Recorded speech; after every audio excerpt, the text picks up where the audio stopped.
Hey Next Gen Money Wise fam, it's that time again. Welcome to the show where we flip big money moves into easy wins you can use every day. I'm Tony Ann Hudson. Vaughn, why you look so puzzled? Because Tony, I really want to know, how can you use $10,000 to start a business? Well Vaughn, stick around to find out. Next Gen's Money Wise starts now.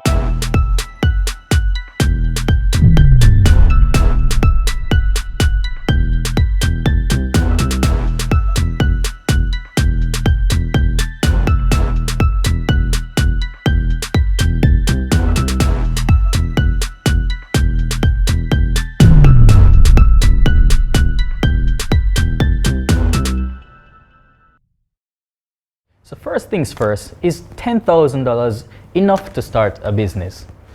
Thinking about it, I think if you're strategic, it can happen. Exactly. 10K won't build your empire overnight, but it's enough to launch a solid foundation. Think small, think smart, think scalable. Yeah, so whether it's a service-based business such as digital products, pop-up shops, consultancy, e-commerce options that don't really need heavy upfront costs.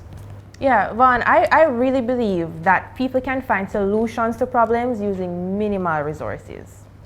Well, we decided to hit the streets with our MoneyWise Next Gen to hear if $10,000 can really start a business.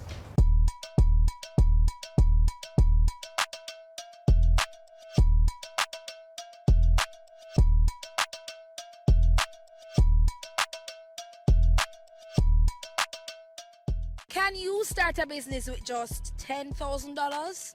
Right now we're in New Kingston and I'm going to be touching the road because I want to find out from our Jamaicans whether or not that's possible. And if you want to find out as well, come along with me. Is it possible to start a business with $10,000? Yeah, of course. All you have to do is discipline. Go downtown at the wholesale them and check out. And you can start, you can buy some underpants, brassiere, panty. And you can start there, you can turn over and start, buy back, sell back, turn over. And the greatest thing, you have a little partner, little savings, a little interest where you get. But don't depend on it too much and you will grow. Do you think it's possible to start a business with just $10,000? Yes, depends on the business. All right, give me a business idea right now. Reselling would be a good business to start at such a small value. What would I resell? Cars? You could resell jewelry, clothes, shoes, stuff like that. Okay, so I'm going to put you on the spot right now, right? If you're supposed to start a business, you say resell clothes, jewelry, anything like that, what would you name that business? Are you starting it with just 10 grand?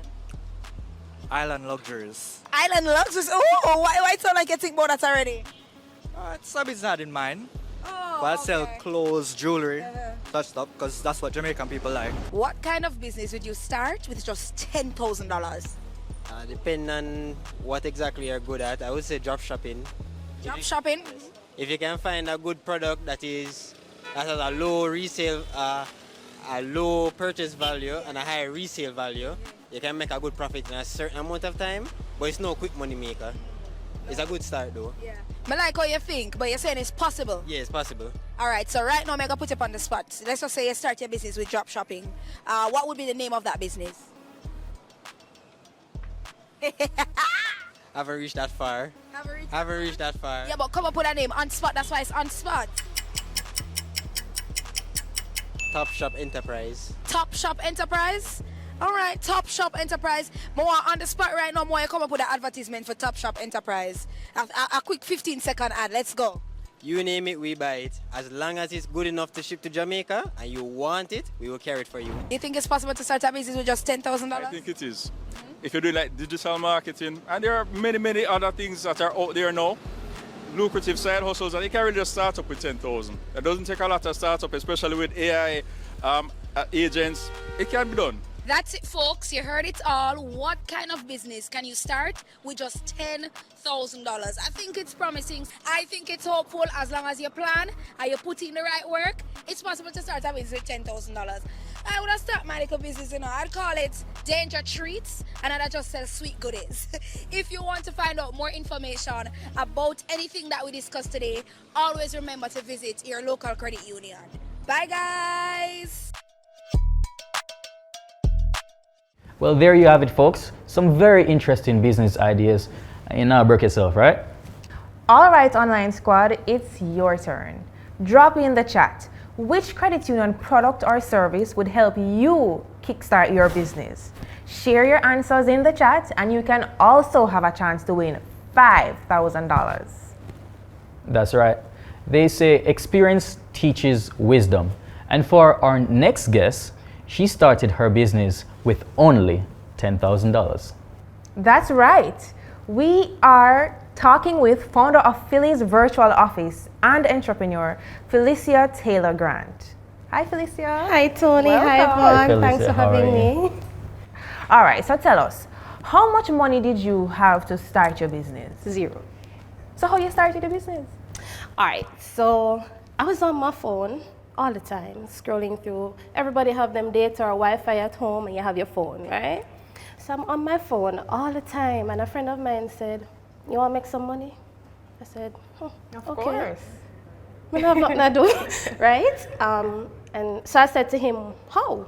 He's like, you're always on your phone. Let's use your phone and make some money. I have a friend who needs a social media manager. Nice. And I said, won't I need to have money to do all of this? He said, you have a phone and you have Wi-Fi, right? I said, yes. He's like, let's start. I said, I don't have nothing else. And I was like, God, what am I going to do? I'm going to do this thing. And I head right in. And I spoke with the client, and the client was like, send me a form and, you know, all of this, because we need an intake form and all of that. So I went to Google. You know, you have the Google Forms, and it's free. So I did up a form quick, and sent it over to her, and she filled it out, and I got to understand the ins and outs of her business and what she needed and so on. And then she sent me her details, and I started logging into her thing, and I started making money from it. And I was like, this is a thing.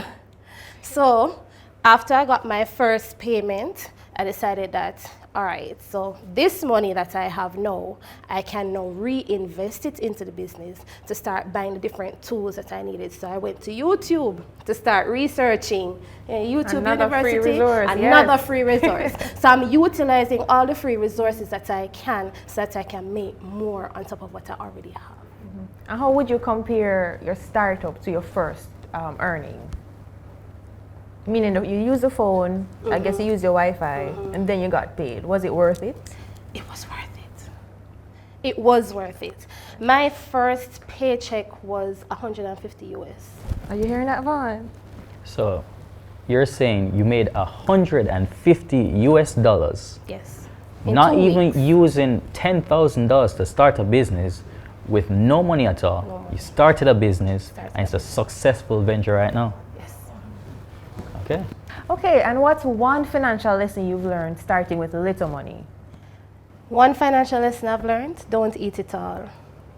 Meaning I've encountered small business owners that treat their business like a side hustle.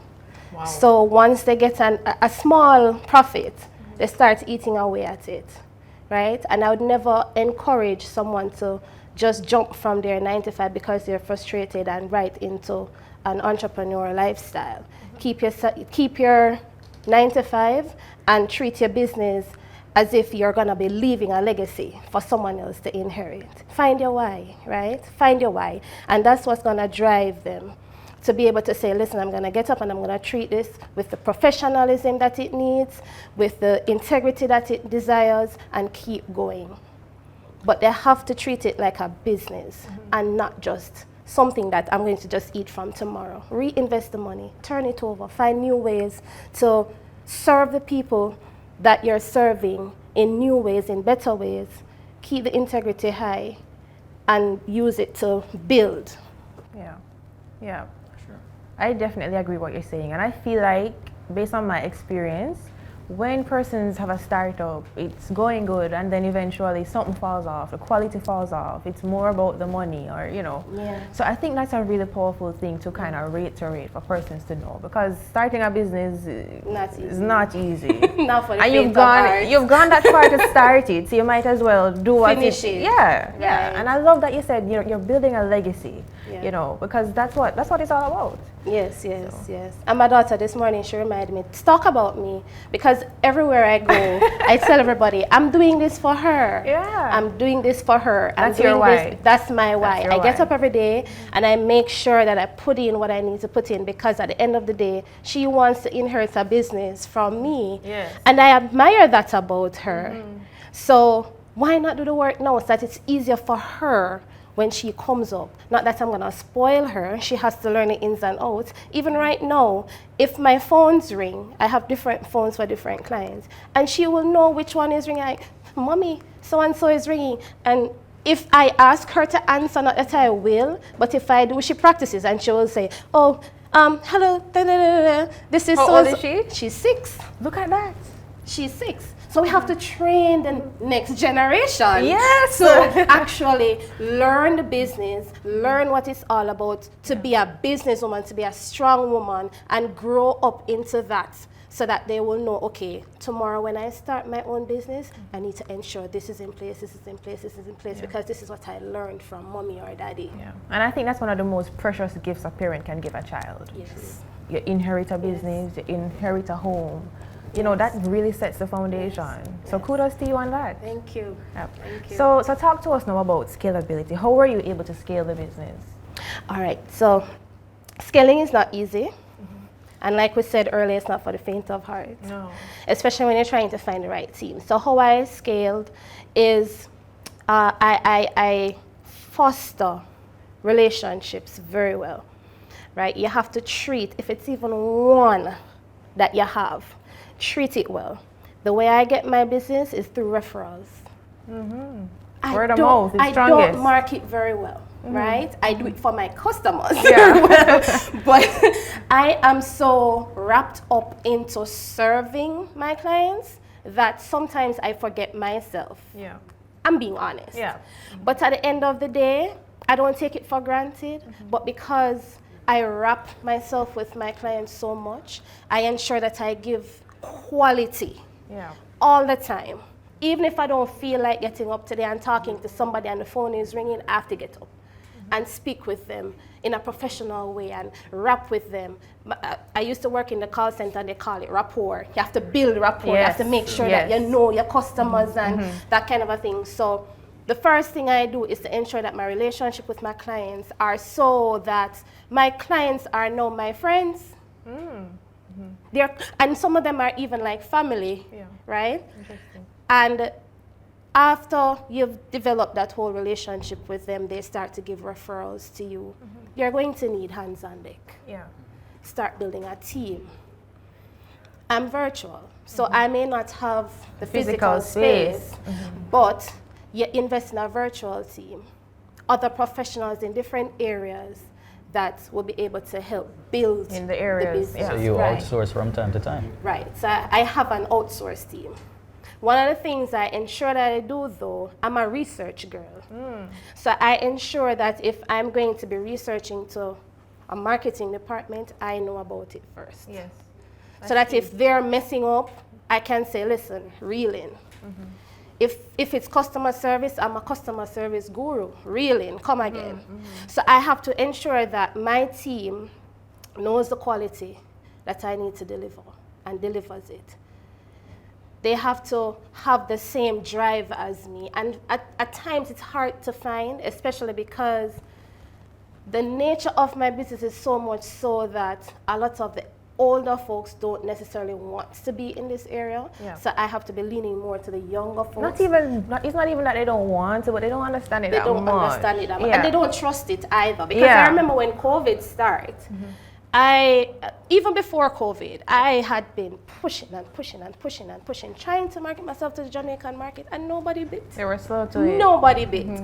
I had to look into the overseas market, and that's where I started developing this love for the US dollar and all of that, and trying to learn about investments and all of those things.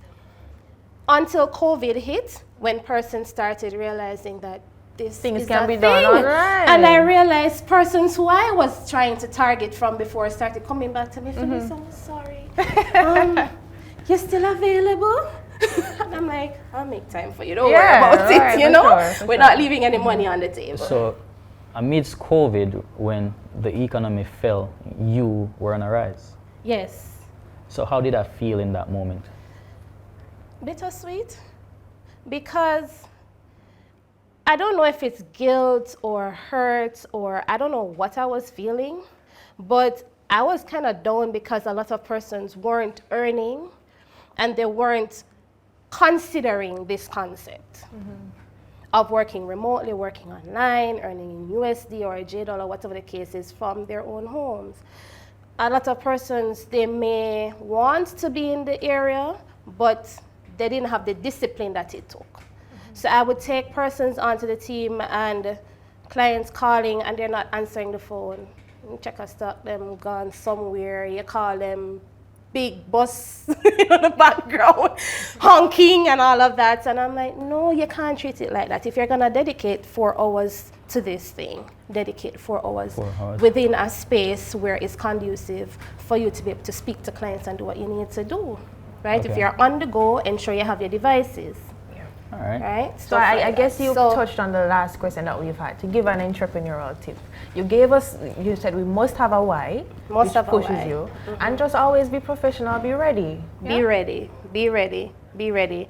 And just ensure that at the end of the day, you're living a life of integrity, because when you're working remotely and you're dealing with persons, sensitive information, they're trusting us with this kind of information. Trust and is with important. the way how the world is going now, you know, we have to really be careful and we have to really have our integrity on a high. All-time high. Right. And we have to ensure that we have the right systems in place to be able to protect our clients. And not only that, but to be able to automate a lot of things so that we don't spend too much time doing monotonous things that a system could do, so that we're able to better service the people that we serve.